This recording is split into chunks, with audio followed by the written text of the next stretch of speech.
Guys, good morning. Ito yung ating yellowfin. Ayan, yellowfin to guys. Yung ulo pinabaak ko na. Ayan. Hinati ko na. Ayan. Sabawan natin ito guys.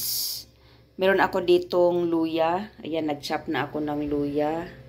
Tapos, meron ako ditong pinakuluang sibuyas, kamatis at tanglad. Yun, yung luya ilagay natin dito guys. Magsabaw tayo guys para lumakas ang ating katawan. Ngayon idagdag na natin ang ating luya. Ayan, so pakuluin lang muna natin bago natin ilagay ang ating isda para hindi siya madurog. Ayan guys, sinabawang yellowfin, haluan natin siya ng pechay. Ito yung pechay na dala ng nanay, bigay sa akin ng nanay ko. Yan, nakalagay pa dito guys, oh. Ito yung mga padala niya sa akin. Nung isang araw pa to eh. Ayun, tanggalin ko lang guys. Ang hirap. Isang kamay lang. So ito na nga guys, yung pechay na padala sa akin ng nanay ko. Ang lalaki na naman, no? Ayan, no? Ayan, nung isang araw pa kasi to. Ayan. Pechay. Galing kay mother. Oh, ang laki, di ba? Ano ko lang siya. Ibabad ko lang sa tubig. Tapos may binili pala akong ekstrang galunggong. Yan. Ito yung panggabihan. Sariwa to guys. Yan ako bumili sa talipapa. Yung pinakita ko sa inyo dati. So ayan na, kumulo na. Malapit na siyang kumulo. Lagyan lang natin to ng asin. Yun lang to guys. Pagsabaw. Asin. Tapos ilagay ko na yung aking yellowfin. Ayan. Ayos na yan.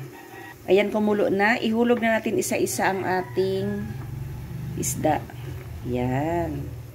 Diba? Very fresh ang isda natin, guys. Ang purpose nito para hindi siya madurog.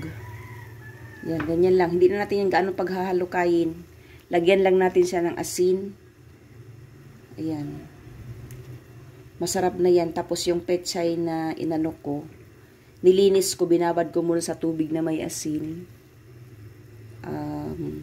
Ihalo natin dito. O, diba? Masarap na yan.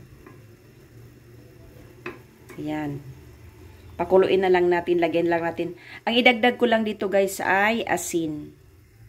Lagyan natin ngayon ng asin. Tansyahin natin yung asin ha. Huwag masyadong marami. Ayan. Yan lang. Tapos hayaan na natin kumulo yan. Maluto yung isda. Ito naman yung binabad kong pechay. Ayan. Binabad ko siya. Para sariwa naman to guys, hindi to nadapuan ng langaw, wala namang ano doon. Yan, very fresh.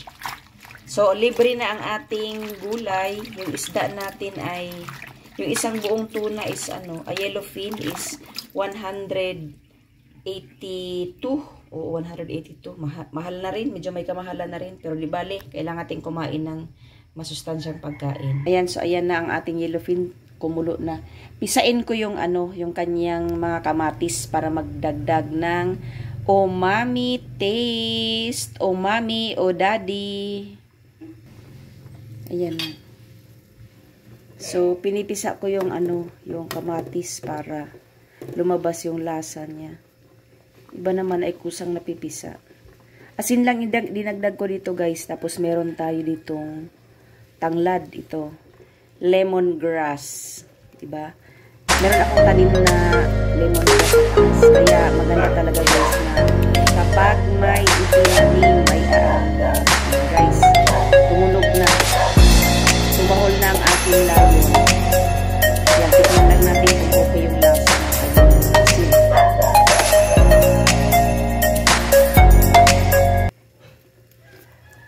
Kulang pa ng lasa guys. Dagdagan natin ng konti pa.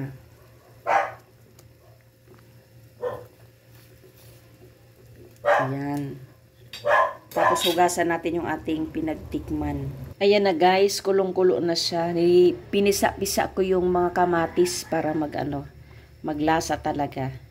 Tapos ihanda ko na yung ating pechay. Ito pala yung ibang ampalaya na pinadala sa akin ng nanay ko. Mamayang gabi ko yan lutuin. Yan, tingnan ko kung anong luto na naman gawin ko dyan. Nakagawa na ako niyan ng omelette, bitter gourd omelette. Pero ito, Tinaw ko ng luto nito mamayang gabi.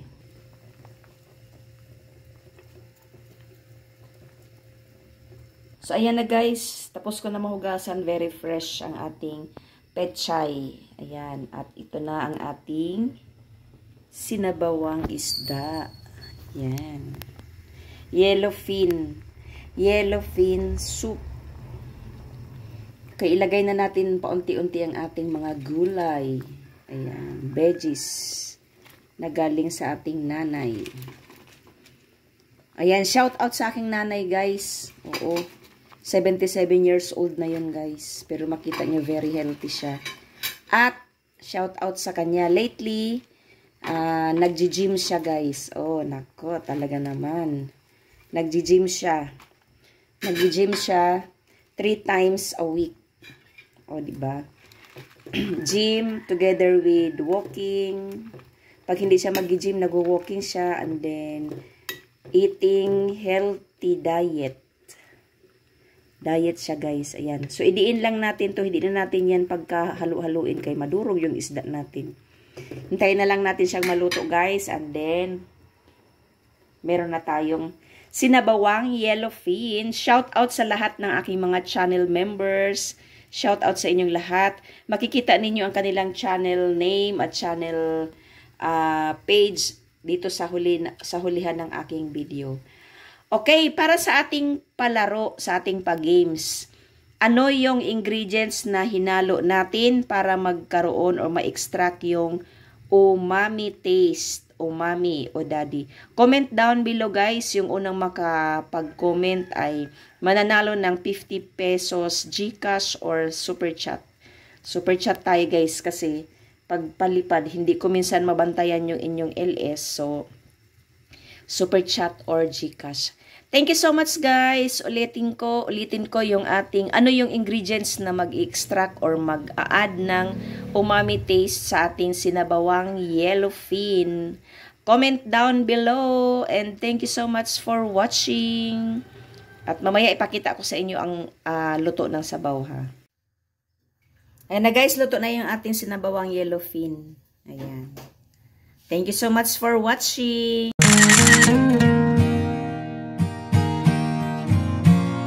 Thank you.